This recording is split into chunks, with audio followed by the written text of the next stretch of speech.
রাত্রে আমরা কাছে একটা গোপন সূত্রে খবর পাই আমরা আর কি, যে আসামের এদিক থেকে একটা গাড়ি আইতেছে। গাড়ির নাম্বার হলো AS06B2143। তো এই ভিত্তিতে আমরা কামেশ্বর এরিয়ার দিকে যাই। তখন কামেশ্বর এরিয়ার এখানে গিয়ে গাড়িটাকে ডিটেইন করা হয়। ডিটেইন করার পরে গাড়ির ভিতরে আমরা 3 জন লোক আটক করি এবং গাড়ি সার্চ করার পরে একটা সাবান কেসে 12 গ্রামের মতো হিরোইন পাওয়া গেছে। কাকে কাকে আটক করা হয়েছে? আটক করা হয়েছে সাহিবউদ্দিন 19 বছর, সুমন উদ্দিন 22 বছর, রিয়াজুল উদ্দিন 25 বছর।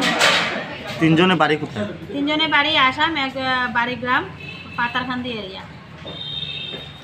তিনজনকে ধরছি, তিনজন অ্যারেস্ট হয়েছে। ওদের নাম বলবেন? নাম একজন হলো সাহিবউদ্দিন, বয়স 19 বছর। দ্বিতীয়জন সুমন উদ্দিন, বয়স 22। তৃতীয়জন রাইজল উদ্দিন, বয়স 25।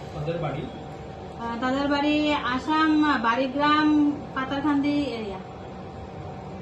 একটা কেস হয়েছে NDPS অ্যাক্টে। গতকালকে রাত্রে আমার কাছে একটা ইনফরমেশন আয়ে যে আসামের দিক থেকে একটা গাড়ি আইতেছে সাসপেক্টেড, যার নাম্বার হলো AS06B2143। অ্যাকর্ডিংলি আমরা ওই গাড়িটা ডিটেইন করি কামেশ্বর এরিয়াতে এবং গাড়ির ভেতরে 3 জন লোক পাওয়া যায়।